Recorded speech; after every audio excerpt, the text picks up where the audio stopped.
2036ರ ಒಲಿಂಪಿಕ್ಸ್ಗಾಗಿ ಭಾರತದ ಕ್ರೀಡಾಪಟುಗಳ ಬಲಿಷ್ಠ ಪಡೆಯನ್ನು ರೂಪಿಸಲು ದೇಶಾದ್ಯಂತ ಸಮಗ್ರ ಹಾಗೂ ತ್ವರಿತ ಪ್ರತಿಭೆ ಗುರುತಿಸುವಿಕೆ ಯೋಜನೆ ರೂಪಿಸುವ ಅಗತ್ಯವಿದೆ ಎಂದು ಕೇಂದ್ರ ಯುವ ವ್ಯವಹಾರ ಮತ್ತು ಕ್ರೀಡಾ ಸಚಿವ ಡಾ ಮನ್ಸುಖ್ ಮಾಂಡವೀಯ ಹೇಳಿದ್ದಾರೆ.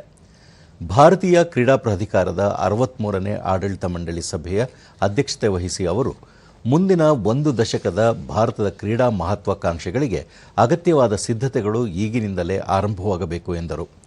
ಶಾಲೆಗಳು, ಜಿಲ್ಲೆಗಳು ಹಾಗೂ ಕಾಲೇಜುಗಳನ್ನು ಒಳಗೊಂಡಂತೆ ಕ್ರೀಡಾ ವ್ಯವಸ್ಥೆಯ ಎಲ್ಲ ಹಂತಗಳಲ್ಲೂ ಪ್ರತಿಭೆ ಗುರುತಿಸುವಿಕೆ ನಡೆಯಬೇಕು. ಗುರುತಿಸಲಾದ ಪ್ರತಿಭೆಗಳ ಸಮಗ್ರ ದತ್ತಾಂಶ ಸಂಗ್ರಹಿಸಿ ನಂತರ ಅವರನ್ನು ಕ್ರೀಡಾ ಶಾಲೆಗಳು ಮತ್ತು ಉನ್ನತ ಮಟ್ಟದ ತರಬೇತಿ ವ್ಯವಸ್ಥೆಗಳಿಗೆ ಸಂಪರ್ಕಿಸುವ ಅಗತ್ಯವಿದೆ ಎಂದು ತಿಳಿಸಿದರು. ರಾಜ್ಯ ಮತ್ತು ಜಿಲ್ಲಾ ಮಟ್ಟದ ಪ್ರತಿಭಾ ಶೋಧನಾ ಕಾರ್ಯಕ್ರಮಗಳ ಮೂಲಕ ಆಯ್ಕೆಯಾದ ಕ್ರೀಡಾಪಟುಗಳಿಗೆ ವಿಶೇಷ ತರಬೇತಿ ನೀಡಲು ಸೂಕ್ತ ಅಕಾಡೆಮಿಗಳಿಗೆ ಕಳುಹಿಸುವ ನಿಟ್ಟಿನಲ್ಲಿ ಸಾರ್ವಜನಿಕ ಖಾಸಗಿ ಸಹಭಾಗಿತ್ವದ ಮಾದರಿ ರೂಪಿಸಬೇಕು. ಕ್ರೀಡಾ ಅಭಿವೃದ್ಧಿಯಲ್ಲಿ ಕಾರ್ಪೊರೇಟ್ ವಲಯದ ಪಾತ್ರವು ಮಹತ್ವದ್ದಾಗಿದೆ ಎಂದು ತಿಳಿಸಿದರು.